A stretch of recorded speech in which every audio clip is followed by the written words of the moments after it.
I love one of the things I love about social media is that when it does that thing where it shows you like what you had going on 10 years ago today.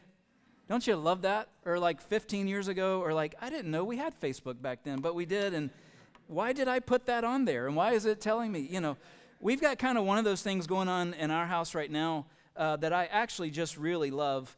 My wife is on her 10th year of doing 40 hikes a year. This is amazing. So when she gets to the end of this year, we did our 28th of this year. I say we. She does them all, and I just hitchhike every once in a while. But we did number 28 this year was on our 28-year wedding anniversary, which felt kind of significant, over trying not to blow off the cliffs of Moher during the storm last weekend. But as one of the things that we did, Angela has been really a little bit nostalgic in a good way, like looking back over these hikes, and we were looking back at 10 years ago, okay? I didn't pull any pictures because I didn't ask permission, and guys, you got to ask before you do that. And the other thing is that I didn't get permission from my sons, who are now 23 and 20, and who were 13 and 10 when this started.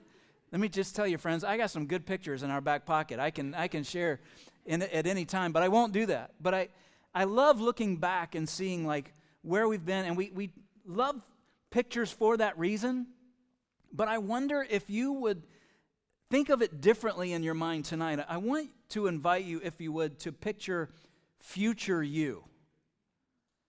So imagine where you are today, present you, and think of future you.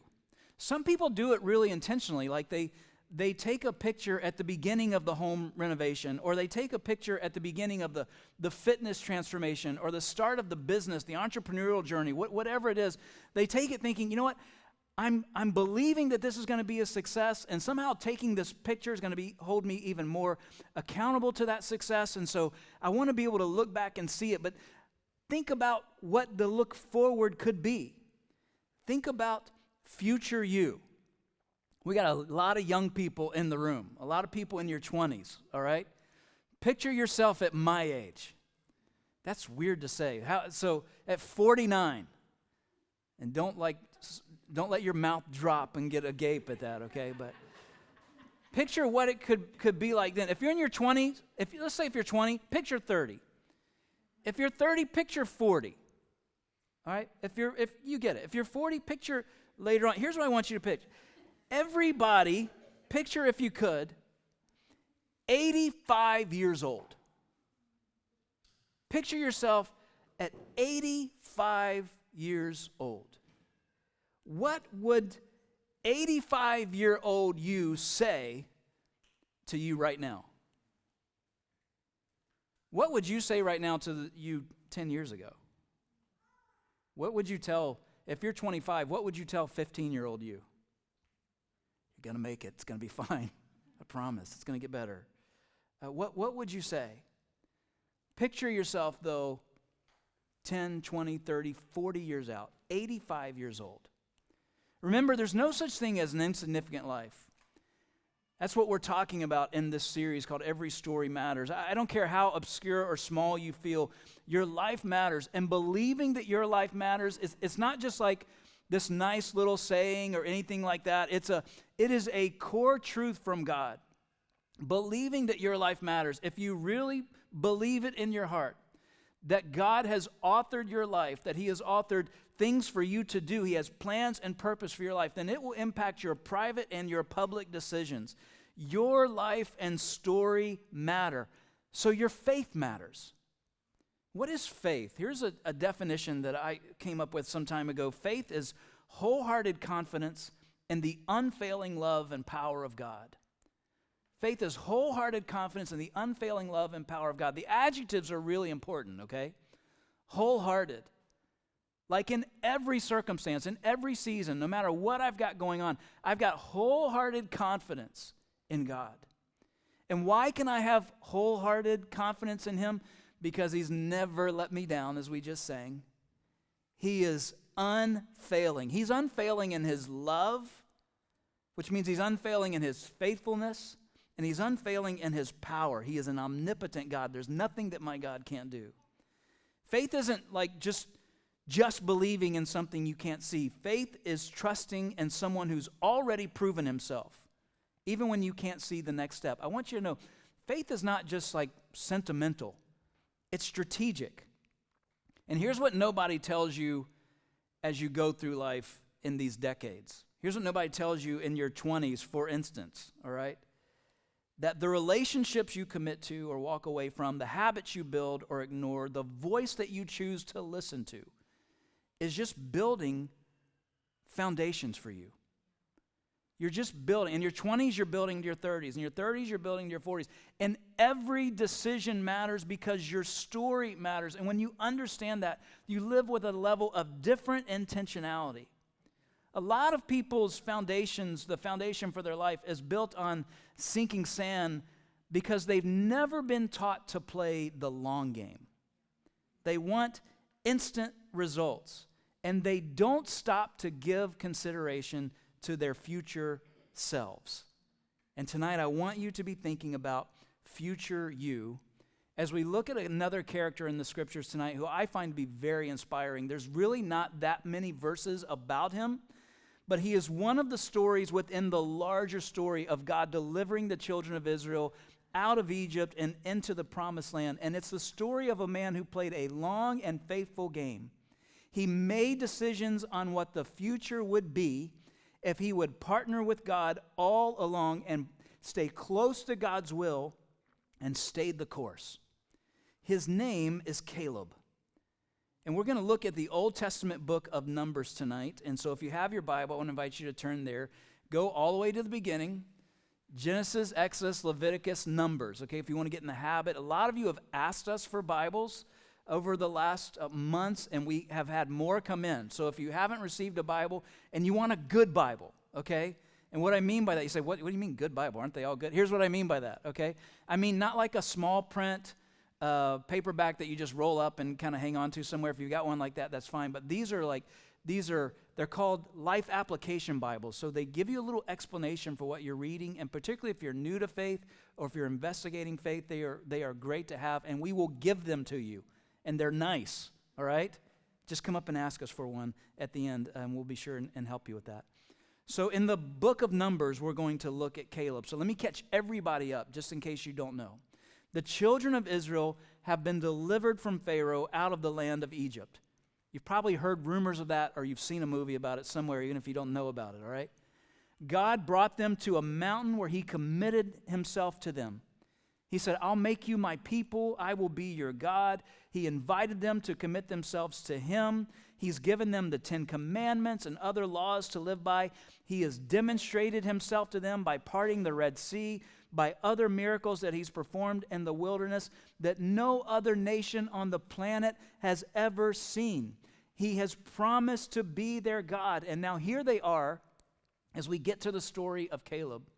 And they're encamped at a place called Kadesh Barnea. It's on the southern border of Canaan. They are on the threshold of the promised land.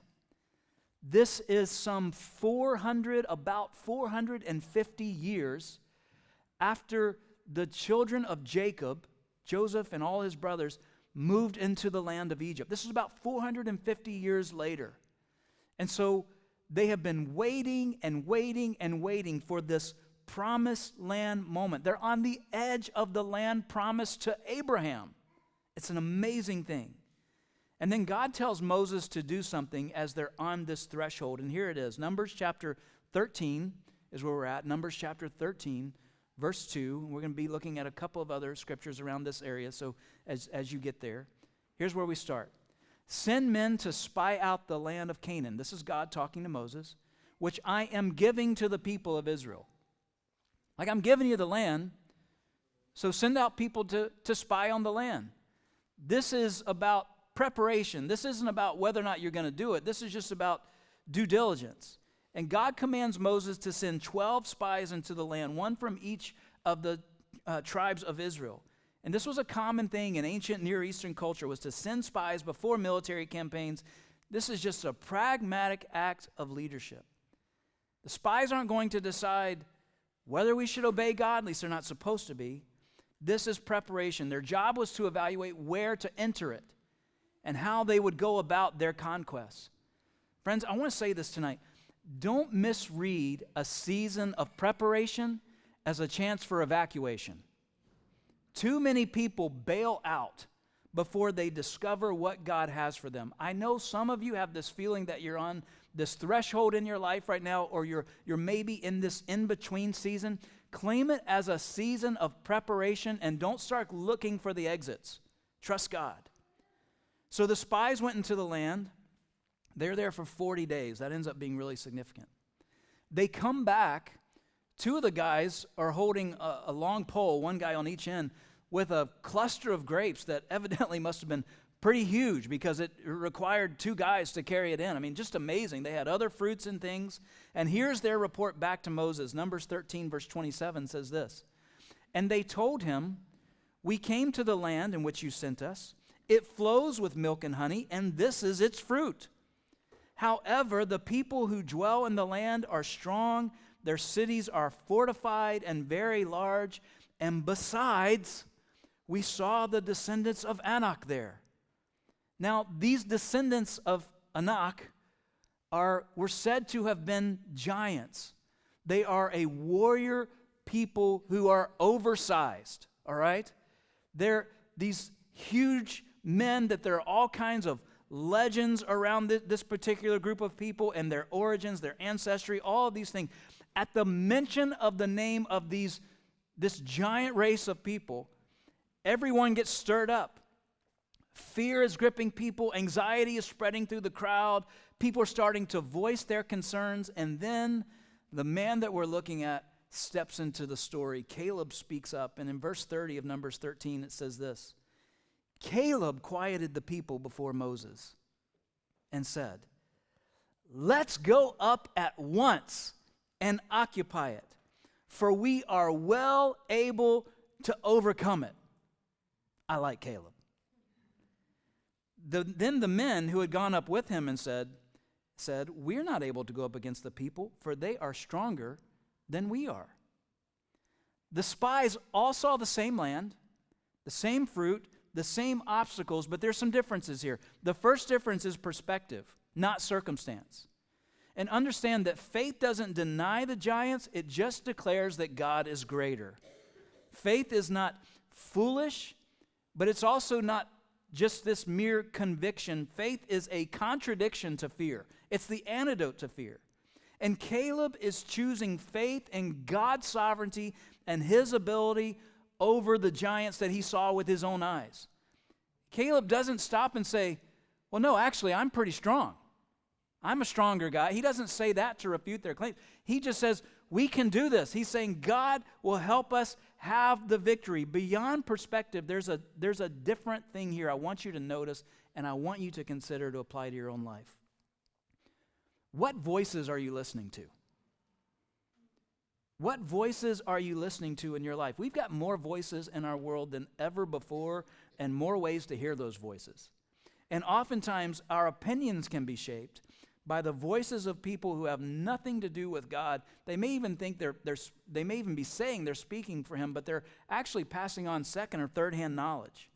And one of the great dangers in the area we're living in is people's tendency to listen to each other's voice and then the next voice and then the next voice without ever turning and listening to God's voice.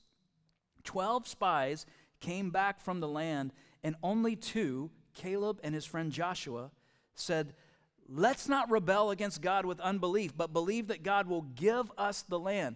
2 of them believed God. The other 10 spread fear. And soon those 10 turned into hundreds and even thousands. Listen, truth can be confused by the number of people and by the volume, but it doesn't matter if what the majority thinks if it's going against the truths of God. Are you stopping to listen to God's voice? Do you recognize his truth when you hear it? Friends, let training yourself to listen and follow the voice of God be a lifelong pursuit. How do you do that? Spend every day reading his word, even if you just have just a moment, even if you just open up the app on your phone and take just a few seconds. Spend time in silence before prayer. If you've been around Take Hold very much, you know this is something I'm really passionate about. Give God the first word.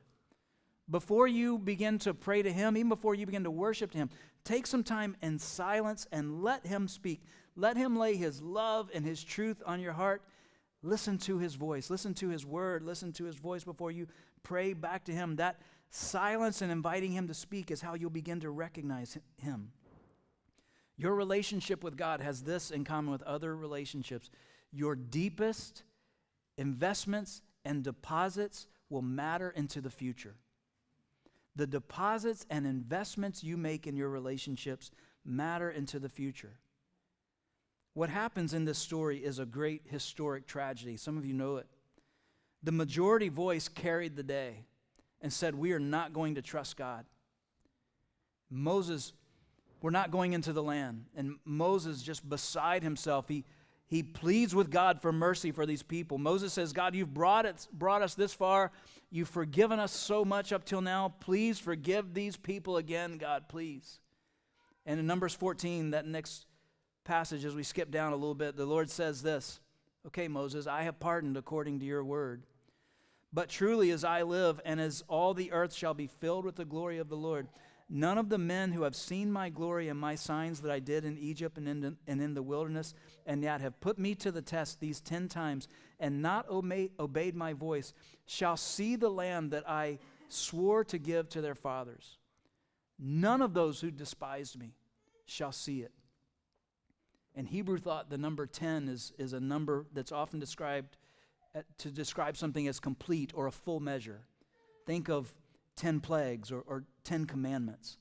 And starting with the parting of the Red Sea and going on through other moments in the wilderness on this journey to the promised land, the people have had 10 moments to respond to God's faithfulness, and each time they respond with, at best, conditional faith. We'll trust you, God, but only on our terms. Our comfort might be a prerequisite, our acceptance by others, or our reassurance. But listen, friends, our cautions can just be disguises for unbelief. We can forget God's faithfulness as these people did in the face of new circumstances and fear and new fears. But faith says, you've already done more than enough, God, and I'm choosing to obey no matter what it looks like, no matter the cost. I have another question I want to ask. I want to plant a seed of thought in your mind that I'll come back to in just a moment. What if the thing that you're avoiding right now, or your biggest obstacle, is the very thing that will define future you? What if the thing you're avoiding, or your biggest obstacle, is the thing that will define future you? I'm just planting the seed. We'll come back to it. Here's what happens to Israel. God says, for every day the spies were gone, there were 40 of them, that's how many years you're going to wander in the desert. And in those 40 years of wandering, everyone who doubted God would die in the wilderness and not enter into the land. 40 years. Let that sink in. Caleb's already 40 years old when this moment occurs. Longer than most jobs, longer than most marriages. He's 40 years old. And because 10 people spread fear, an entire generation misses out. God decides that they'll wander in the desert every day. For every day the spies were gone. Everyone who was 20 and older who doubted God would not see the land. God says, I promised this land to Abraham, Isaac, and Jacob. I am going to keep my word. This is going to be the land, but these people will not see it except for Joshua, who ultimately he's Moses' apprentice. He would ultimately lead the people into the land. And Caleb. And then look at this next verse. This is God talking about Caleb. Numbers 14:24. But my servant Caleb, because he has a different spirit and has followed me fully, I will bring into the land into which he went, and his descendants will possess it. The name Caleb, by the way, I know we've got at least one in the church, means wholehearted. I love the name Caleb. Wouldn't you love to have God say that about you? This woman, this man, they're just different. They've just got something else. That something different is that they follow me fully. She believes in the future because she trusts me. His grit, her resilience is not based on themselves and their own strength, but who they know me to be. God just said he's going to give Caleb another 40 years. We've got some stories from those 40 years, but what we do not have is a story of Caleb changing his mind, having second thoughts, doubting God, or turning his back on God. Caleb played the long game. We live in an instant, on-demand culture. And for too many people, if faith doesn't work out for them in a shortened time frame, maybe just a few months, they bow out and then they talk about the time they used to go to church. We treat God like a vending machine instead of a relationship to invest in. I'll put in a little prayer, a little good behavior, a few trips to church, and if I don't get the outcome I want on my timeline, I'll just say this doesn't work and move on.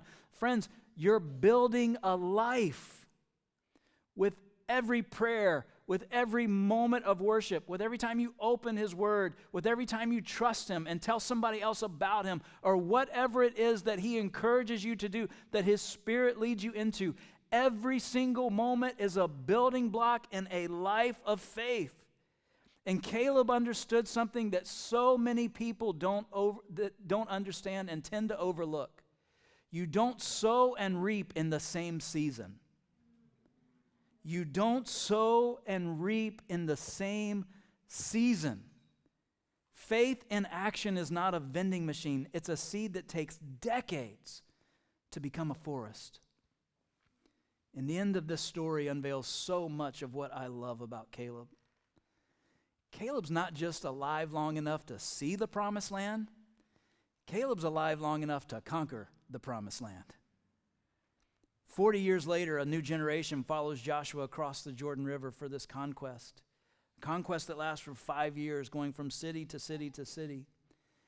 And then as they get to the end of the conquest and there's beginning to be peace in the land, God instructs Joshua to begin assigning inheritance to different people and to the different tribes. And this is that moment in Joshua chapter 14, verse 6 says this. Then the people of Judah came to Joshua at Gilgal. I'm going to stop right here because there's one other detail I want you to know. The people of Judah. Caleb is part of the tribe of Judah. This is Jesus' tribe, by the way. I think it's worth noting. And Caleb, the son of Jephunneh, the Kenizzite, said to him, "You know what the Lord said to Moses, the man of God, in Kadesh Barnea concerning you and me. I was 40 years old when Moses, the servant of the Lord, sent me from Kadesh Barnea to spy out the land, and I brought him word again as it was in my heart. But my brothers who went up with me made the heart of the people melt, yet I wholly followed the Lord." This is Caleb at 85 years old. This is future Caleb. From the time that he went to spy on the land at God's request, if Caleb that day could have thought of future you, future Caleb, he would have said, you know what? I don't know exactly what it looks like, but I know I'm going into that land, and I know that God is going to be faithful to the end, so I'm going to be faithful to him. Consider your faith at 85 years old. Are you standing firm? Are you still listening to his voice? Are you telling others of his faithfulness?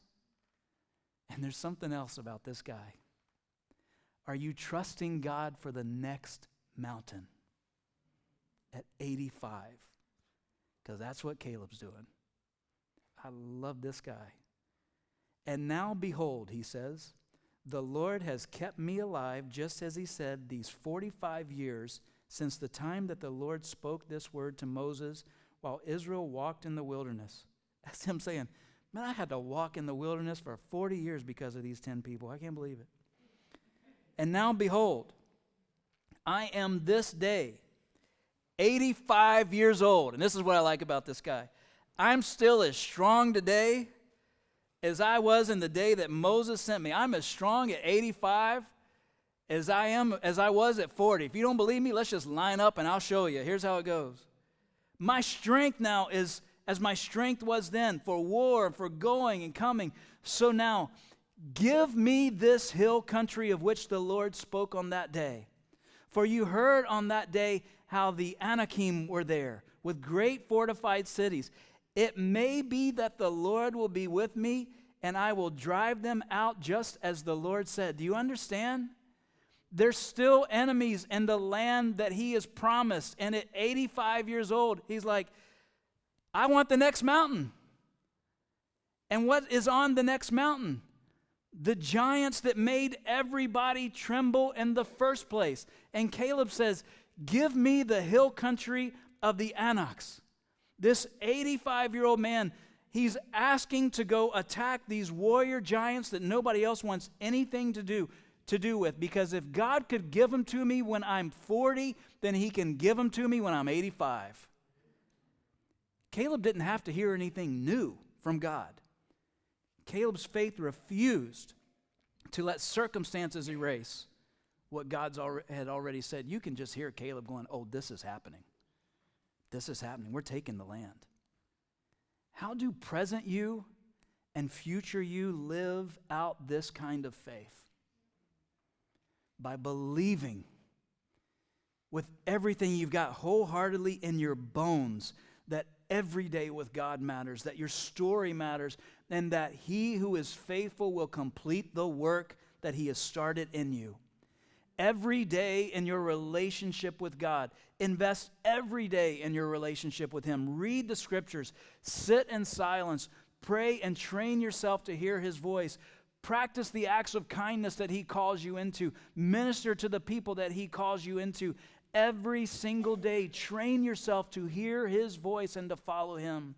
I love how C.S. Lewis says it. He says, relying on God has to begin all over again every day as if nothing had yet been done. Verse 14, Joshua chapter 14, verse 14 says this. Therefore, Hebron, the place where the giants live, became the inheritance of Caleb, the son of Jephunneh, the Kenizzite, to this day. So we're just going to make a long story short.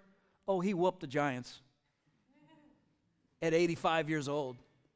He took the land because he wholly followed the Lord, the God of Israel. Now, the name of Hebron formerly was Kiriath Arba. Arba was the greatest man among the Anakim. It's not named after him anymore. And the land had rest from war. There's something so significant about this passage you need to know. In Genesis chapter 13, small group leaders, read it this week. Make sure you do. Genesis chapter 13, Abraham, for the second time, is given a promise from God. God says to Abraham, your descendants are going to be like the sand on the seashore. If anybody can count the sand on the seashore, then they know how many descendants you will have. That's what God says. Your descendants are going to be like the sand on the shore, like the dust of the earth. And all the land that you can see, I am giving to you. And Abraham made an altar in that place to worship God. You want to know where that place was? It's the hill that Caleb is standing on. It's Hebron. It's now his inheritance.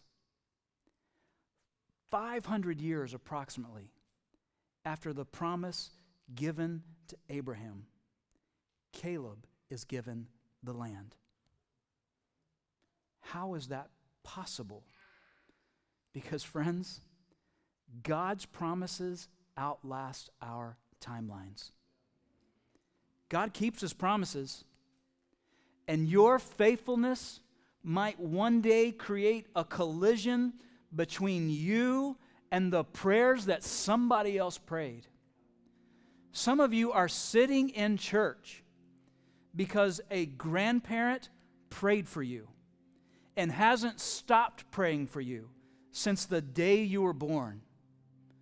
Some of you are sitting here tonight because a great-grandparent or a great-great-grandparent And in some ways, in the heavenly realm, someone you will never meet, people you will never know, they have been praying for your faith, and you're here tonight in a collision between answered prayer and the promises of God. Friends, there's so many, every single day is an opportunity for that collision if we will follow Him in faithfulness. Every single day is a day where you might see a promise kept if you will stay with it. God keeps His promises. He keeps them every single day. But there's something else that I want to point out for you tonight that I think can apply to your life, can apply to my life. It is not just a trite thing that Caleb took the land of the giants. He personally took the land of the people of Anak. These are the people that made everybody else tremble. This was all they could see. This was the biggest obstacle they had that they shied away from. And that's the point, friends. Your biggest obstacle can become the foundation for your greatest victory. That thing you're trying to avoid right now, that thing you don't know how it's going to resolve, that thing you don't know how God is going to work out, might become the foundation of your story. The story that you're going to build on and share with people for generations to come. The anxiety that's crushing you could become the platform from which you help others find peace. The addiction that you're hiding, that you're ashamed of, could be the story that God uses to set somebody else free. The doubt that's haunting you could become the tested, genuine faith that 45 years from now you are still standing on and telling the world about. Friends, I'm telling you, your biggest obstacle can become the foundation of your greatest victory. But you got to play the long game. You got to stay faithful to the end, because He definitely will. And friends, if I could see future me and future you, what I hope and pray God would say is, these just had something different. There was just a little something different about them. There's just a different spirit. They followed me wholeheartedly with everything they had. Future you is built by present you's decision to follow Him no matter what happens, no matter what the day brings, no matter what it holds. You're going to follow Him in faithfulness and find Him there. Would you bow with me in prayer?